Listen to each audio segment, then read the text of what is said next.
Welcome to another episode of Problem Busters with myself, Jonathan, and the Honourable Ollie. G'day, mate. Good evening. Good evening. How'd you be? All right? I be fine. Small amount of normal laptop and microphone and camera stuff. Yes. Just so that the listeners know, it's not just you that the laptop does funny things on. It happens to us all. Yeah. But we push through. So this evening we have a guest with us, Henry Latham, and Henry is a London-based entrepreneur, and he's the founder of an interesting business called the Prod MBA. Welcome, Henry. Hi guys, how's it going? Really good. Thank you for making time in your schedule. Yeah, no, more than happy to. And you've just moved house, right? Back from Berlin. Have indeed, yeah. Very long way around, but we have finally moved back from Berlin. I've been away for actually 7 or 8 years, so it sort of felt like it was time to come home. Yeah, you saw that Brexit was happening and you thought, this is the time I want to be in England. Perfect timing, yeah. Good stuff. So we generally start off with a bit about you. So how about you give us a bit of a tour on what got you to today? And if you wouldn't mind pausing a bit on particularly what happened to backpacker Henry that led you on this path, that'd be awesome. Yeah, sure. Yeah, I'll go all the way to I suppose what I consider my start when it comes to entrepreneurialism and product.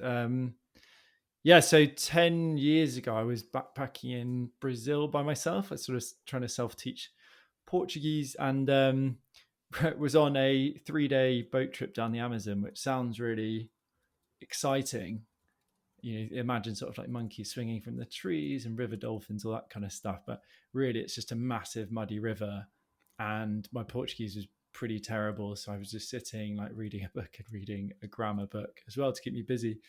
But luckily, I had a lot of time. And when you're bored, you start coming up with ideas. So came up with the first idea for a business called Backtracker, which was essentially an idea where you would sort of track your journey as you travel, share suggestions, sort of interact with other backpackers, and had absolutely no idea what I was doing. I was studying politics and Spanish at the time, but when I went back to my final year at Bristol, sort of got a team together and said, okay, like let's build an app, and gradually started working that out. So I was doing this sort of product design and raising some investment as well, and I suppose was basically bridging like the CEO / head of product role there. But fast forward a sort of year or so, we'd got through an accelerator program, raised some investment, and the business failed actually about 1.5 years later. And I think we just from making every mistake possible, from unvalidated ideas driven by ego, distracted by raising investment rather than building a great product, these kind of things. And really since that point, so it's about 8 years ago, my purpose, I suppose, has been to understand what makes products succeed and others fail. And around 2 years ago, I published a book on that called Product Leadership Starts With You. And over the last 2 years, I've been running a company called Prod MBA, where we essentially fast track product managers to head of product by getting them to actually build a real product and then learn or really put together a playbook for effective product leadership in practice, rather than focusing too much on being overly theoretical, for example. That leads me to where we are now on Problem Busters. That's quite a journey. Over to you, Jonathan. Oh, yeah. It seems like you had the full range. I mean, I think in terms of what I've sort of read and seen in terms of product development and businesses, in fact, is the whole concept of sort of accepting the failure. So, was there anything sort of in particular? You said that the first sort of instance of the business failed like 1.5 years later. Was there anything key that sort of stood out and that you learned from? I think there's many things I could dig into on, lack of Mm. customer development, lack of strategic understanding, partnerships, these kind of things. But I think those have been quite well trodden. I think the surprising thing actually, and one that is both relevant for an entrepreneur as a product leader or aspiring product leader, is that I suppose the disillusionment with the business that you end up building. And I think, thinking back, and it was clear to me in that sort of retrospective period after, I was, a bit down, I suppose, probably mildly depressed from it, and trying to, work out what the next step is, because your purpose is suddenly gone, right? This thing you work on all the time. And it really struck me that, I never believed in raising investment and pitching a pitch deck and showing how, we were going to scale by 10x every year. Because the reason I'd started it was that, hey, I like traveling and I like, business. I find it interesting, but also I like providing value to people. And, if you can build an app or some product, right, that people enjoy using and make some money from it, then that sounds pretty good. And I found myself so far away from that, traipsing around London, going to pitch or going, networking, stuck in London in November, rather than doing what I wanted to do, which would be sort of traveling somewhere or like, learning a new language whilst working as well. And I think that was the thing that from that moment, it was clear to me that I wasn't driven by the sort of power and status or wealth for the sake of it. It was more, how could I build something that's more aligned with my beliefs and also the lifestyle that I wanted to live. Yeah, because that's an interesting link. Because does this mean that starting a business doesn't necessarily have to be building an app, or is there another way of looking at it? Yeah, it's a great question. One that I laugh because it's one that comes up a lot in Prod MBA, where we have a misconception that a product equals a solution, right? So that there is an app so that you can do X or Y, and really what we need to do to be successful in business, or again in product, which the two things are very linked, obviously, is to understand that really what we need to, the key thing is we need to understand where value lies in a market, and then how we might best deliver that value. In many cases, you might be able to raise investment, or it might be more exciting to say, let's take the topic of leadership coaching. We could go, wow, we could build this really cool AI driven like app where people become awesome leaders, because this app's just going to like make them awesome and give them awesome suggestions. And actually, in most cases, you're going to deliver more value charging, in that example, a really high value, even a high ticket, like limited coaching program, for example, for those people. Now, it's not as glamorous as building the next Google or, fill in the blank successful app, but ultimately you are delivering more value, right? And that's really what we want to do. If we can deliver value to customers, then we can generally charge for that product as well, because it's delivering a desired outcome that they're looking for. And it's a big mindset shift that we teach at Prod MBA, because again, it's our role is really to mitigate risk when we're building things, because there's so many things that can go wrong, whatever kind of business. Big part of that is avoiding coding, and an even bigger part of that is understanding what does the person want, and how can we deliver that as quickly and easily as possible. Yeah, and that's quite hard to hear for people like me that have come through app land, and everything has an app, right? Well, and we just kind of look at the world in a way of, well, of course I joined a business that builds an app, and the app does the thing, and off you go. But you're right. Around that business will be a whole lot of other businesses where people are contributing to that exact same user base, but not necessarily by building an app. I mean, and I think there's an important point. Obviously, technology enables the delivery of value, right? We use technology to facilitate what we do, or to facilitate that delivering of value. But I always think of a really easy example to illustrate this is, take the topic of weight loss. There's some really good apps out there. Or let's say mindfulness, right? Yes, you can download Headspace, and that's going to help you manage your yourself better, right? To be more mindful. But Voiced in an by a ideal Kiwi, world, just saying. oh, was it? Yep, what a legend. Very But good. please continue. In an ideal world, though, really what somebody would want is a magic wand, which just sort of makes you sort of at peace with yourself 24/7. Yeah. And you don't have to sit and meditate for 10 or 15 minutes per day. So, just always remember that it's how do we get them to their desired outcome as quickly and easily as possible? That's our role as founders, as product people, and as problem solvers as well, problem busters, to use the right word. That's that's a wonderful quote, actually. So, in terms of the Prod MBA, I just picked up a few hints on there as about it. Would you mind just giving a kind of a deeper run through of the Prod MBA and sort of aspects of it that that our listeners would find quite interesting? Yeah, sure. So I think I suppose you have to start with like, why does it exist? And I found I'll go into the sort of founding story after if you like. 'Cause it's at least I find it yes, interesting.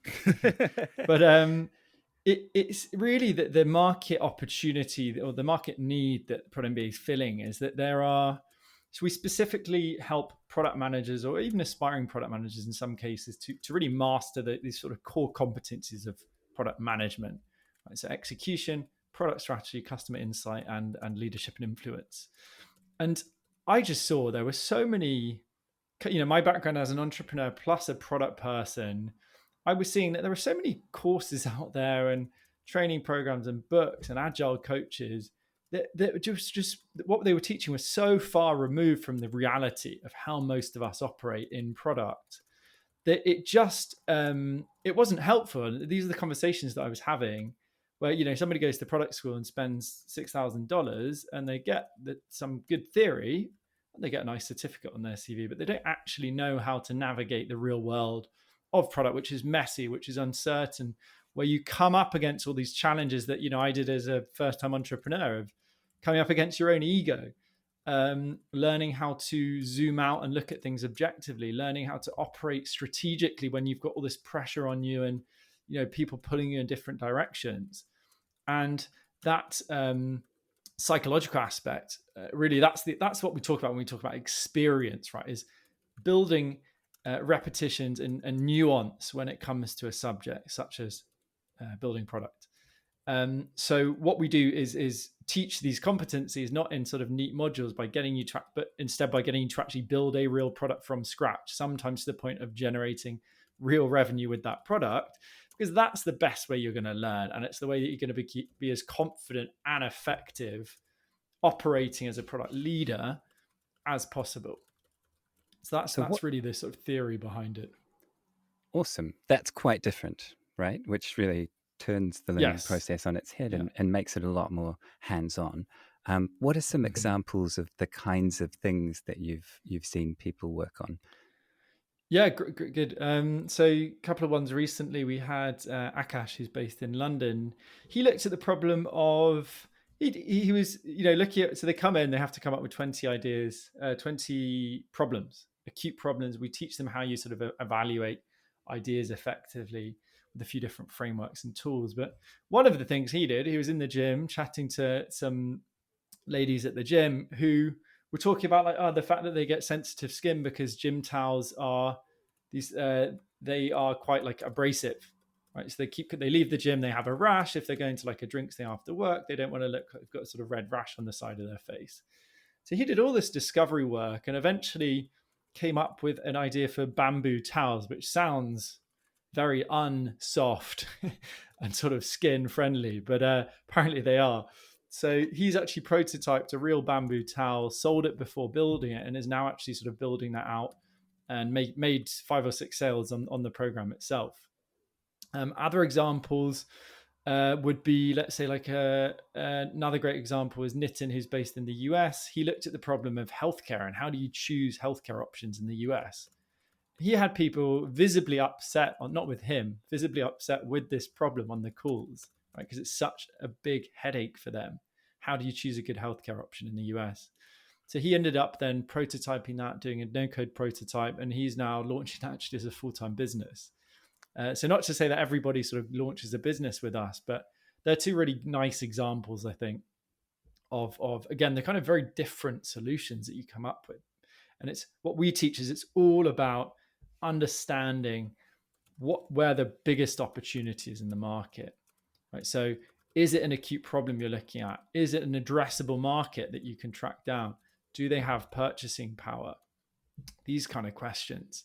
Because if you start with a really acute problem, one where you can find the audience where they have money to spend, then you're going to, at some point, if you follow the right process, the Prod MBA process, then you're going to work out what kind of solution to build. And we don't even talk about solutions until week 4 of an 8-week program, because we want you to look at things objectively, to not anchor around, hey, I want to build this app, but to actually look at the problem, to look at the opportunity really objectively before you then start thinking about how you might solve that problem. So it's a massive mindset shift for even very experienced product managers, even product directors we've had coming through the program. That's quite amazing, because my brain says 8 weeks is a long time. What are we doing for 8 weeks? Right? And that's just because product management is action based, right? Very, very similar to ops in that sense, Jonathan. So how do you fill 8 weeks? Because you've mentioned some things that people might have days to focus on in the real world. Yeah. It's about 10 hours per week, sort of built around the work day. So it's not sort of 8 weeks full time, but fair play. I mean, broadly what we do is week 1, we break down a lot of the misconceptions around product. So, what is a product in simple terms? Most people can't describe that. We talk then, okay, why do products fail? Why do they succeed? We're looking at factors there. And then it's really about how do we evaluate good ideas? And then the process of going to speak to your target audience, how we then filter in week 2 the feedback we're getting and aggregate that, flip some of those frustrations into a product vision. Week 3, we then look at product strategy and how we can actually validate something called the MVO, the minimal viable offer, which essentially represents our strategy, right? So if you can look at my one as an example, where if you go on my LinkedIn, it's going to say we fast track product managers to head of product with an 8-week program. So what are we doing there? We're showing, hey, this is the value we promise our audience. Is that something that interests them? And does the vehicle for delivering that, right, an 8-week program, is that something that interests them? But rather than committing to building out a solution really early, what we then do in week 4 is then build out, okay, what are some of the fundamentals of what this might be like as a business? Because we found an opportunity, and that's the hardest part actually, and the thing that most people skip over. We found, okay, this is where value is in the market, right? Fast tracking somebody's product career. Now, okay, well, what might we do to solve that? How might that look as a business? And then week 5 onwards, it's really about how do we sort of iterate that with from validating the strategy through to the various iterations of a solution, from a landing page to a design prototype to a no-code prototype and beyond. That's super interesting. Thank you. So when you say no-code prototype, what do you actually mean? Yeah, good question. And this is a great example actually of why we teach things in this way. So take the concept of an MVP. So the MVP is minimal viable product for anyone that's new to. So the whole concept of that is the MVP was, in theory, is meant to be really what's the quickest experiment we could do to validate that somebody's interested in what we're offering. So in our case, the MVO is an MVP, right? We're validating just on a quick landing page or even our LinkedIn headline. Is somebody interested in this thing we have to offer? For example, you will lose 10 kilos in 2 weeks. Does somebody believe it? Are they interested in it? Are they engaged by that? So that's really what the MVP is there to do is how do we in a minimal way that's also viable in terms of delivering a good, clear outcome for us. How do we get a good learning there? Now, the problem in most cases, and I would say the majority of cases that I see, is that companies take a concept like the MVP and they go, well, that's just going to be the first version of whatever we're going to build. So ends up not being minimal because they're committing usually to a coded solution, which can take weeks. Usually it's going to take double the time that we estimate, so months for getting even just a tiny learning. It's rarely viable because usually it's actually an excuse for just a shoddy piece of work. Right? It's just a bad first version that isn't like fully usable. It's not that clear what's going on with it. So there's confusion of what actually happened. Like, did the user like it because the UX was terrible, or they just didn't care about the concept? So coming back to that, that's the kind of framework that's everyone talks about an MVP, but you have to actually go through the process to understand, like, oh, I get now what Eric Ries is talking about when he's talking about sort of experimentation and not let's build an app, right? Let's build a solution. So when we talk about no code, really that's the extension of all of these iterations we're doing, from understanding the problem, mapping out opportunities, selecting an opportunity, validating that with a vision and strategy. And then we might validate on a landing page, like, hey, a screenshot of what the solution might look like, description of how it might work, as well as the big offer statement as well. And then at some point, if we get some indication with in our case, we get email signups is the key result we're looking for, then we will actually build out firstly just a design prototype with something like Figma, using existing design system so we don't waste time making things look nice. And then second iteration, we're actually going to build a no-code prototype. And what I mean by that is there is a database, there is a user interface, and that user interface works like a real app. So in terms of what the user sees, it is a real application that has, has an account, a user account. You can create data, you can store data, you can view other people's data on that in various ways. So it's essentially a real app. Okay, thank you. And what's really interesting here, you talk about that, is that the idea of test it is it's very commonly taught, but very uncommonly practiced, right? But I think what's interesting is that that's probably the way that somebody who has no idea about product or tech would start trying to work out if anybody wants to buy their gym towel, right? Because they wouldn't know any better. They would just talk to their family and say, how's your gym towel? And then maybe talk to some people they don't know and say, how's your gym towel? And kind of make up their own mind, right? I find it fascinating that organizations and groups of people can kind of through groupthink just end up taking a long time to test an idea. And I'm sure Jonathan's never seen that from a product team. I've seen many a thing when it comes to product, but it's really interesting though, because I'm learning quite a bit as well, because I don't necessarily have a product background, so I'm kind of the fly on the wall here, whilst Ollie gets all producty and involved. But it's really interesting that throughout the Prod MBA, you've actually broken it down into these really digestible chunks for people that aren't really experienced in product management or product design, because that initial thing of what is a product, I mean, that for me as well as many people is probably a good thing to cover first off. Yeah.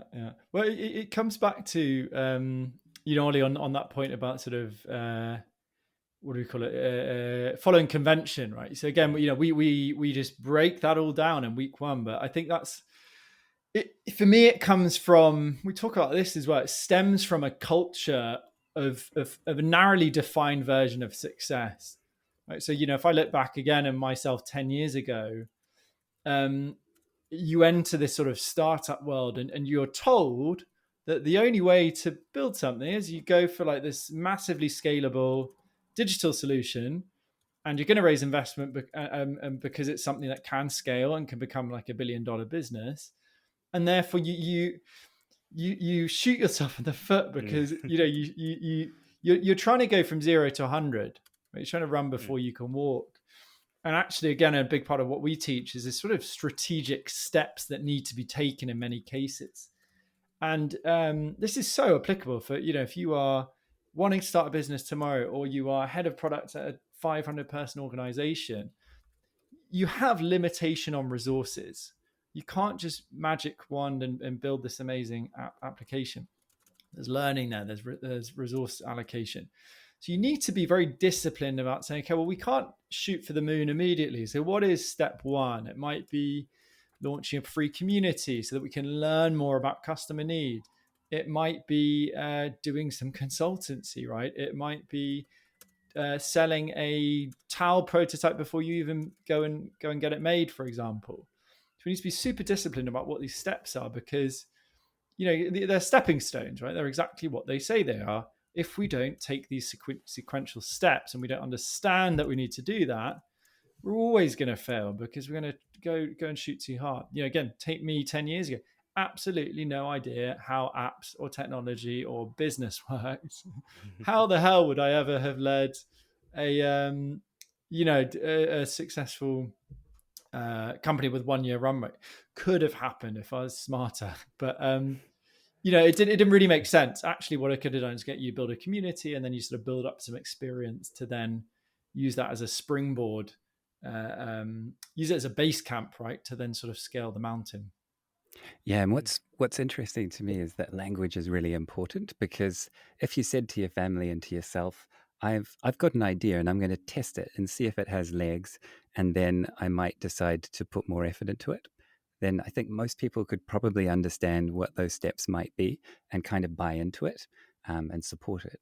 But if you were to say, I've got a product idea and I'm going to go and market test it, then people wouldn't potentially understand, because it's already got layers of jargon on top of it. Mm-hmm. And what fascinates me on top of that is how product has kind of grown in its coverage, so that to me, almost now, product in a sentence in a business is almost synonymous with strategy. And Mm-hmm. I don't think that it's the entire strategy of the business. I think that it's not broad enough. Perhaps it's not market facing enough. But to say that's a product problem kind of precludes that it's not any of the other areas of the business's problem. Do you understand what I mean? Yeah, it's a tough one, because I think a big part of what we teach, and I strongly believe this myself, is, I mean, product is the whole experience of a customer. Everything that the customer is ever going to touch upon is part of the product experience, right? The way that they're engaging with you first time, the way they're going through your sales funnel, the way they might use the core product in inverted commas. And I think you get a lot of issues when you do not share that fact with the team, right? So we separate and silo sales over here and marketing over there, and what we call product usually is tech somewhere off in the distance. Put them in a sort of corner office somewhere, and that causes problems, because then we lose sight of really why a product exists. Why does a product exist? It is to fulfill a specific promise that we have made to a specific audience. If it's not clear to take it, product case of product, to sales, to marketing, to content writers, to our product, what we might call our core product team, that everything we do should be geared towards helping, fast tracking the career of product managers, and everything we do is in a way that means that our learning is hands-on. So our strategy is specifically delivering hands-on learning and actionable learning. That needs to be crystal clear to every single person across the organization. Now, we don't need to necessarily have everybody under the umbrella of product, and arguably this is a function of the CEO or whoever's handling vision and strategy communication, but it tends to come from product people, because they're the ones that are most trained in understanding customer needs, right, and then communicating those and converting those opportunities we see into product opportunities, if that makes sense. It does. It does. And we've had previous episodes where we've spoken to people like Jason Knight, haven't we, Jonathan? Where his biggest issue was that he sees too much barrier between teams, and I guess that's why startups can move so fast, right? Because if it's just you thinking about your gym towels, um, the different thought processes work together. If it's just you and your colleague, then you're in the same room. You can talk about everything together. And scaling businesses have quite a challenge with that, don't they? Because suddenly there are 10 times more people in the room, or in this day and age, not in the room. But you see, I mean, there are some great examples of companies that scale really well, and it's usually because they're single product companies. So it's very clear. Yeah, we could use Loom actually as a really good example. So if anybody's on the laptop, just go to Loom, loom.com. And they're a great example of a single product company, and they're scaling super well. And they've raised a massive round of investment this year. I think their profit margin something like 600 million. Don't quote me on that. And why have they scaled really effectively? Because they got a very simple promise, and the strategy for delivering that is very clear. Essentially, what is the promise? Well, communication through email and Slack is just pretty inefficient in a remote world. Video communication is much better. Everything they do is targeted towards that message of, video communication is better. For a product team, that's really clear. It's very clear what they should be doing, right? Is getting more people to use video communication and sort of facilitating, removing friction from that process to improve communication within a company. If you then take their B2B sales team, again, it's very, very clear that, okay, all you need to do, this is the thing that people care about, saving time and communication or doing better communication. And they can work out then autonomously how they might translate that into their own strategy, right? For selling to businesses, convert it into, time saved and money saved by using this tool as an example. And because there's such a clear focus, again, it keeps the team's focus regardless of what function you might be in. Even if you're in customer support, it's clear what's really important to the customers. So it makes it much, much easier. Whereas if you're looking at multiple products or multiple opportunities, or there's just simply not that much clarity over who specifically the target audience is, then you're going to end up with this sort of flabby, slightly misguided organization, right? Where it's not that clear for everybody what they should be doing. So they're going to stop taking the initiative, right? They're going to stop taking risks because they don't really know what the tram lines they should be operating in, right? What the sort of strategy is. Yeah, that makes perfect sense. Yeah. And in any line of business, there's plenty of examples of companies that have tried to do more than one thing and have kind of faltered, isn't there? Yeah, and it's fine too. I mean, it's fine. Again, it's all about the strategic steps. So it's what makes sense to start with. So Prod MBA, we're now branching out where the initial product I've been zero focused on. For example, acquisition. LinkedIn works, right? I publish loads of content on LinkedIn that brings in leads. Now we're starting to get lots of referrals as well because we've been doing a good job with the core product. But we've been laser focused on making that core program as hands-on and as actionable as possible because we know that's what's going to bring success to students. But it's now we're getting to the point where actually we're looking at launching another course because we've seen another opportunity in the market, which is the helping product people prepare for the interview process because they are terrible at doing it. So we launched another product there, but it's been a very patient journey. And it's really only because, we believe as a team that we have the capacity to look at these two, provide these two products essentially. But again, it's very clear what this is ultimately contributing towards. It's fast tracking the career of a product manager. Right? And that's the overarching vision. How do we do that still with hands-on actionable learning, whatever the product you're going to be using, so that if, for example, in future, we won't take this route because it's not the kind of business I want to create, but if we were to scale, you could bring in, product directors for launching new products, and they could autonomously find opportunities and build something that's still aligned with what we do as an organization. Because again, make it really, really clear, it's about fast-tracking product managers' career. And how do we do that? With hands-on actionable learning. If you can operate within those parameters, great. Build whatever you want. So, on that note, in terms of the pandemic, was there any sort of trends that you saw in terms of business and lifestyle in the product space that sort of piqued your interest, or or you just noted like, oh, this is a bit of a shift? It was interesting because I'm a solo founder, but now working with a team. But I started the business actually before the pandemic, so that was January 2020. But specifically during the pandemic, it was very interesting. I mean, first it was great for our business, which I probably shouldn't say, but it was because, and I think the reason for that was, yeah, on the one side you have people with this sort of like, overflowing energy because they're stuck at home and they felt they wanted to do something, and doing something gave them a sense of control and certainty. But on the other hand, I was having a lot of conversations with people who, for the first time in years, had paused to reflect on what they really wanted out of their life, and specifically what they wanted out of their career, which obviously informs how you live your life. So there were a lot of conversations about people saying, they maybe wanting to start their own business, or simply just take control of their product career and say, look, I'm unhappy in my current role. I want to do the Prod MBA to skill up and sort of build the experience to then relaunch my career somewhere else.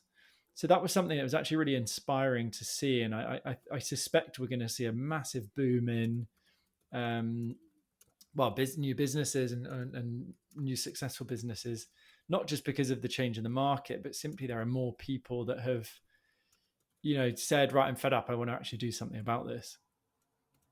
Yeah, I think that's echoed in sort of our previous podcast as well, with people that were focused on sort of healing and sort of mental wellness. I think Heather Rook, we had a good conversation about that, and as well as Daryl Woodhouse as well, is that the pandemic, although as horrible as it was, and currently is, it did give people a chance to reset. So in terms of it sort of pushing people more towards your business and the Prod MBA, I think it does make sense that people really want to just take control now, and your and the Prod MBA is a way of doing that. Yeah, and it's it's something that because I had like my moment of crystallization like 3 months before all of this kicked off. But Do you want to tell us about that?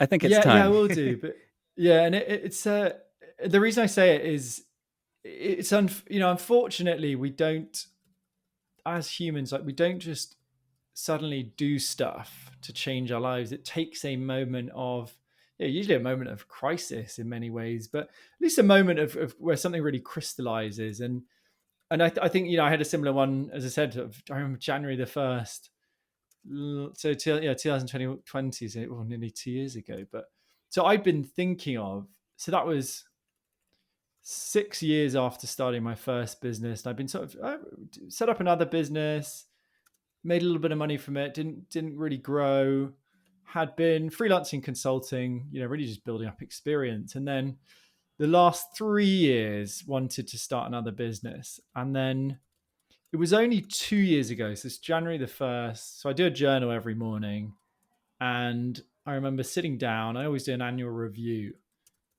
So sort of, read everything from the year before and sort of just see like, okay, what are the themes and trends there? And it was very clear that there was this returning theme, like, I could do this or this, the classic lack of focus. And I remember just writing down like one line on the page and just, having this like, wow moment. And it was just, nobody is coming for you, right? Nobody is coming to start this business. And I've been thinking about co-founders and, if only I could get someone into sales and marketing, and, it'd be amazing. And I'd realized that I'd created this sort of false belief that I would need a co-founder in some way, right, to get started, or I need some investment to get started. And actually, I remember writing that down and just saying, like, if I actually want to go and take control of my life and sort of live the life exactly as I wanted to do, which is, running the kind of business I'm running now, actually, then I would have to go and do that myself. And that meant that simple mental shift, that one line, which is obviously, had been building up and was had really come from, I think, a lot of meditation and journaling. But that massive shift got me to then go down the path of starting another business in a really concrete way. And then really using the process that we teach now, identified this opportunity around sort of product management and saw that the market wasn't really serving that.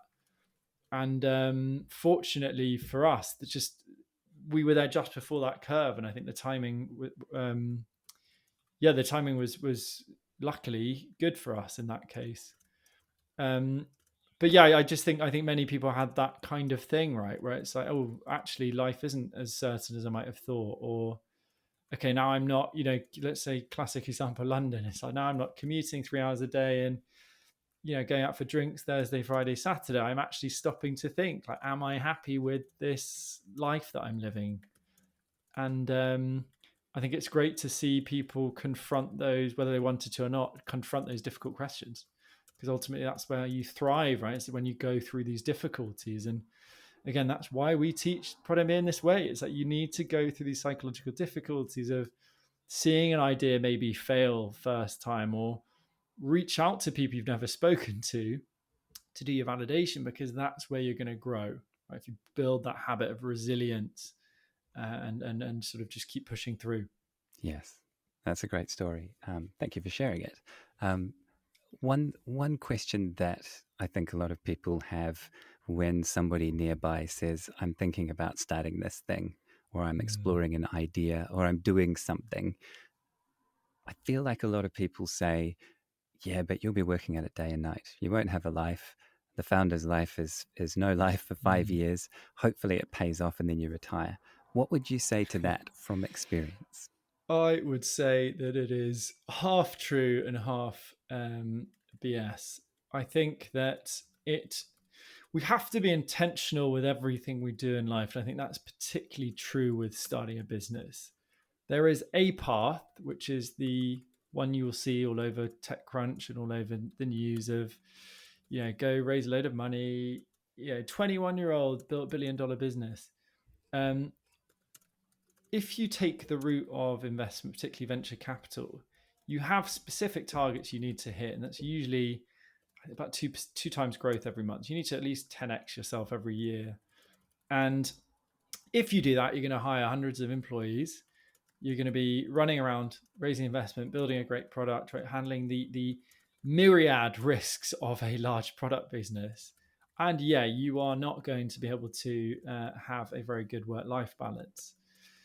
Now, if you're intentional about, and that's fine, that's a route that people like, the rat race that's there, and it's the purpose as well, right? You're delivering more impact if you're able to deliver it to more people.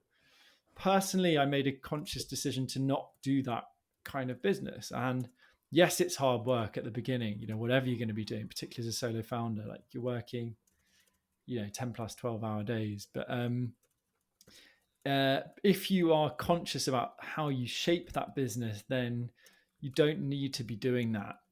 For example, it's always been important for me to be able to travel, to be able to go for a walk, like to go do sport during the day. So these are things that I do now. And actually, I probably only work 5 or 6 hours a day. But when I am working, it's very conscious and deliberate and focused. Also, I'd say that 10 to 12 hours a day doesn't sound like much to me. Don't know about you, Jonathan. It's not crazy. No. I learned my lesson with Backtracker that very long days do not work. So that's sort of 16, 17 hours. So I learned that a while back. But, I think again, I think particularly at the beginning, hard work is not, no, let me rephrase that. More work is not the answer. It is going to come down to a few big strategic things, placing the right bets on the market, on the opportunity, on the specific offer you might make to your target customers. That's the thing you need to be thinking about and iterating on. It's not going to be furiously building out some solution. The big strategic stuff is where you need that headspace. You need to be revisiting it. You can't just be tempted. And most of us are, particularly builders, product people are builders. We like jumping in a building site. It's super fun. I've made that mistake loads of times. But so I think firstly, it's about, actually holding yourself back deliberately so that you can be thinking through these high level things. And then secondly, again, it's about intentionality and what kind of business you ultimately want to run. And there's no right or wrong answer. It's just what suits you and what you know, what do you really want, rather than what society might tell you want, which is usually build the next Facebook or Google. Well said. Jonathan? Yeah.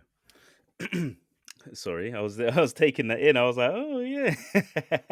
I'm practicing making space on the mic, Henry. Yes. And I was just digesting all that. But funny enough, I think this leads us onto our sharing section. Yes.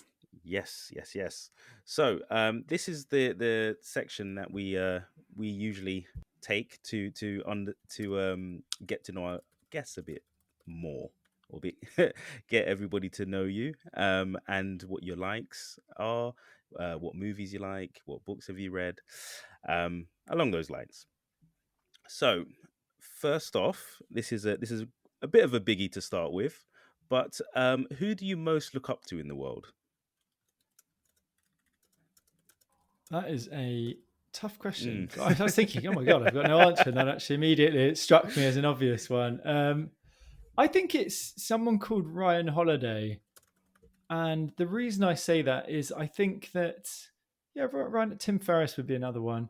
I think it's, again, for me particularly, who do I look up to? I look up to people who are intentional entrepreneurs. I would say those are the people that I can, the sort of mentors that I look up to.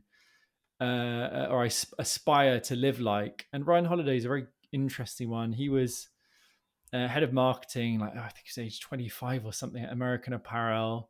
Super smart guy.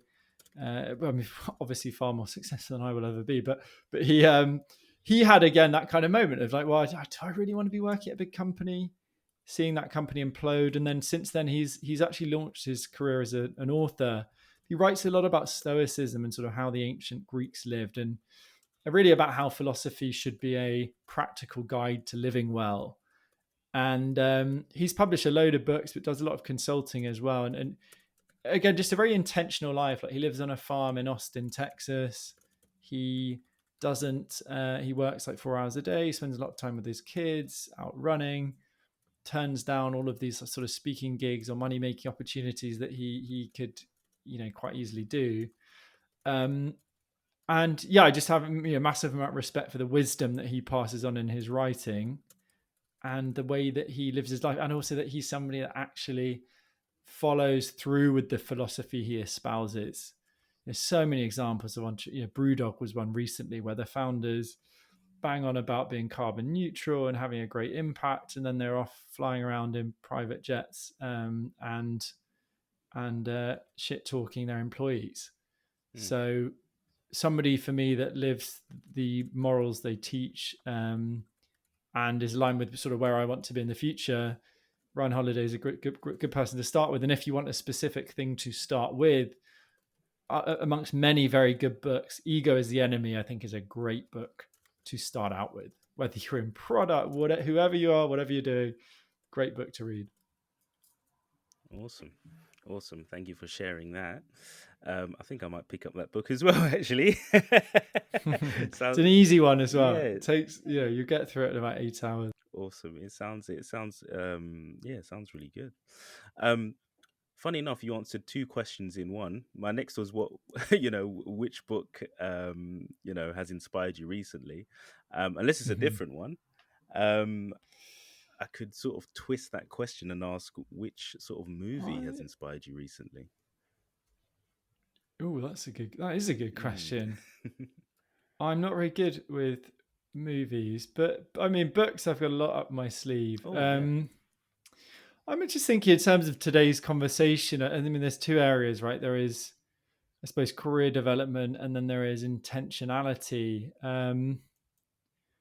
I think essentialism, something I've actually got a tattoo of part of the sort of the message that he has on the front cover, actually. But I think it's a great book for, if anybody's listened this far, then it's obviously things that they're thinking about themselves.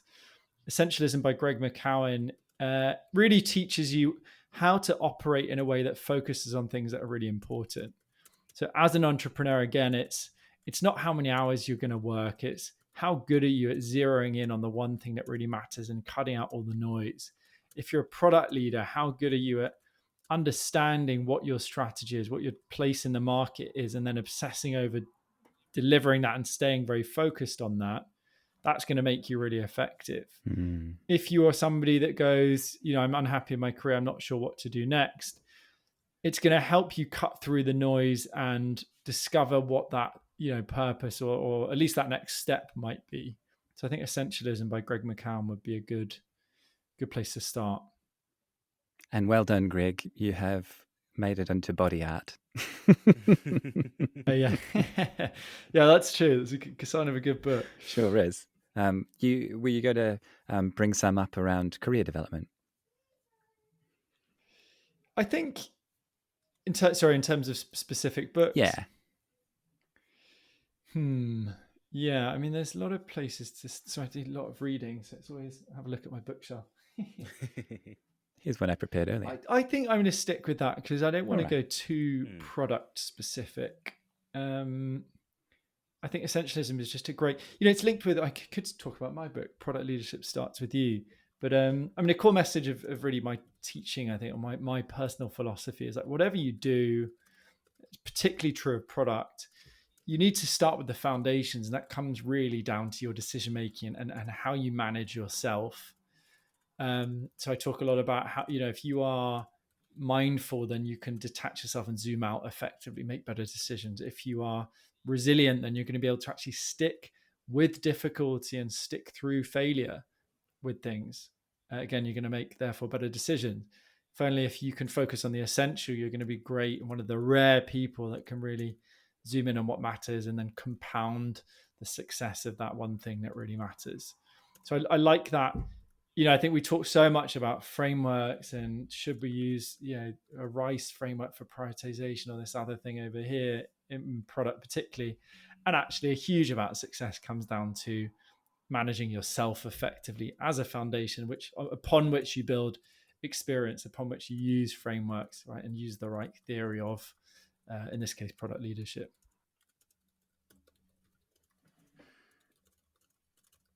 Awesome.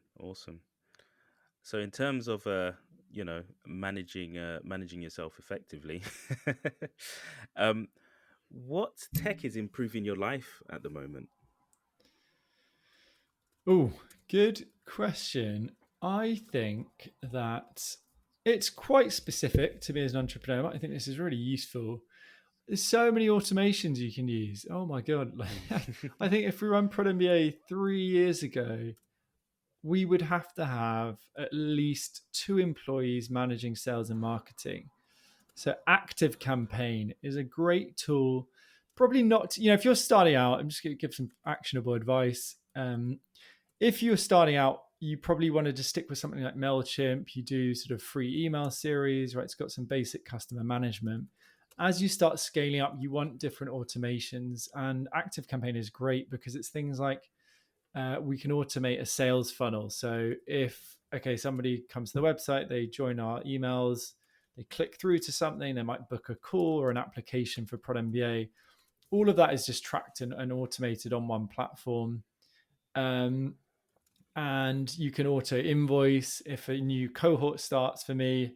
Then again, rather than hiring like a virtual assistant or somebody, all I need to do is add a tag to, let's say Ollie's doing the course, add a tag to Ollie and 20 other people that are going to be doing it. And it's just going to automatically send out this email series based on certain dates to onboard them, for example. Which is literally a department of people 10, 20 years ago. Exactly. It's an army of people. So you've solved sales, marketing, and I suppose community management for about £50 a month.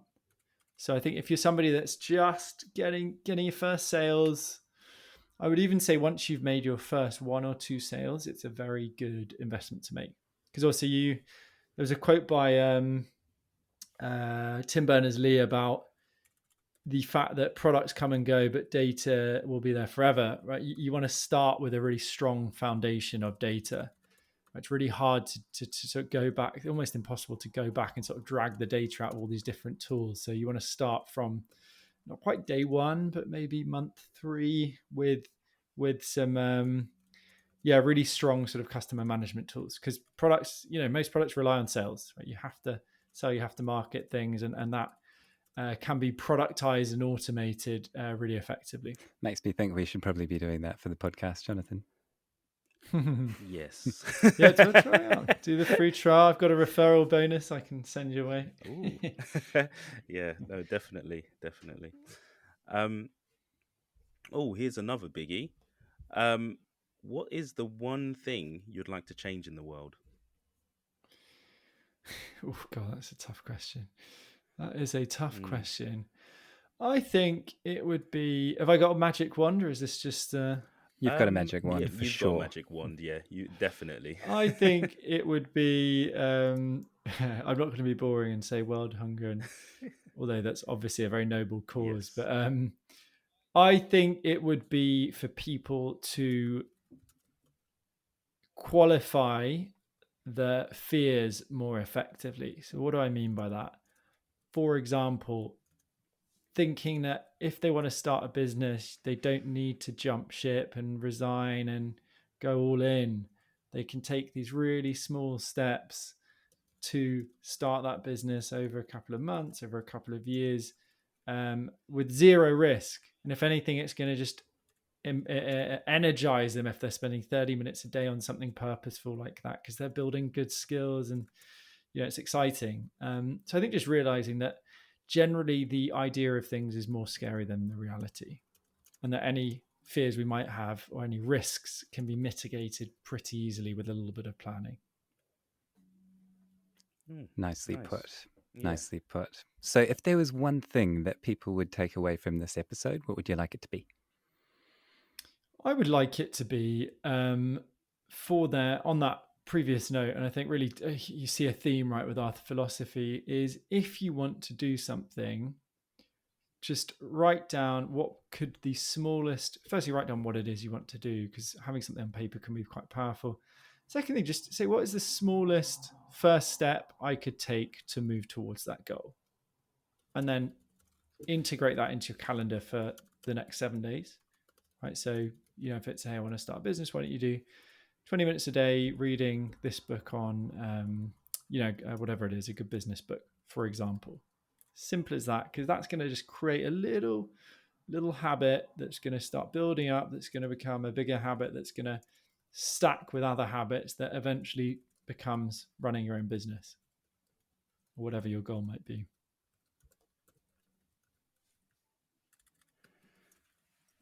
I'm feeling quite motivated, I have to admit. Yes.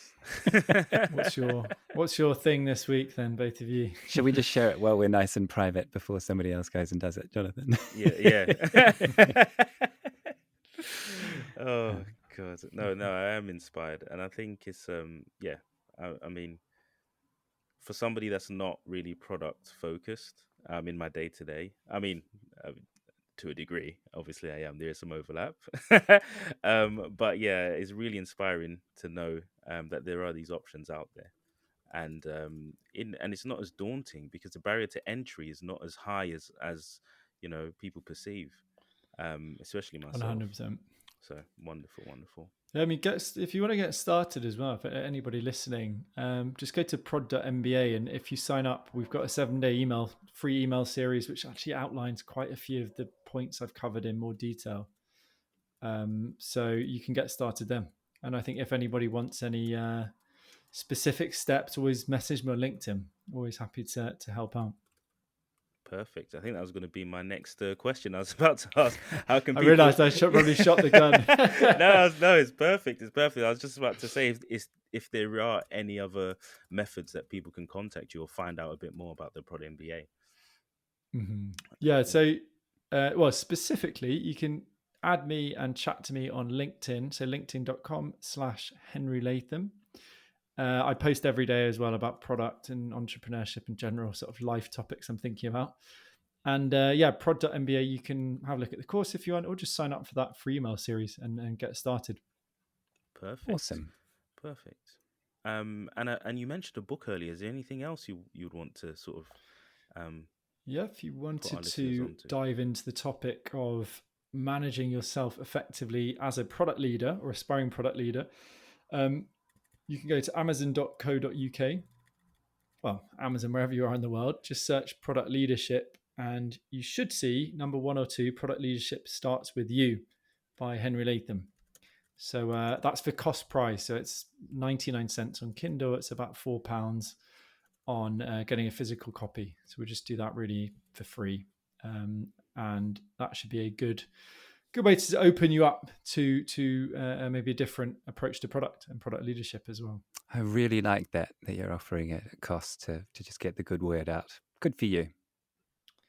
Yeah, I mean, there's not much money in books as well, but I thought that's it, it's more of a personal thing for me, I think, rather than treating it as part of the business. So yeah, exactly. The more people that read it, I think the more impact I can have, and the better the world will be in one small way. Well, I think that's the perfect way to end. What about you, Jonathan? I think so too. Thank you very much to our listeners, and thank you to Henry. Would love to have you back on at some point. And thank you for sharing a lot of your tales today. And again, listeners, you can follow us at Problem Busters Podcast. You can Google us now. I think our SEO is in a lovely place. But we're also on all the major podcast platforms. You can find us on LinkedIn, Facebook, and YouTube with a few And clips on there Instagram as if well. you're younger than 40. Yes. So yeah, shout outs to the Instagram crew. Thank you very much, Henry, again. And I think that's it for now. Ciao. Ciao. Cheers, fellas. Thanks for having me.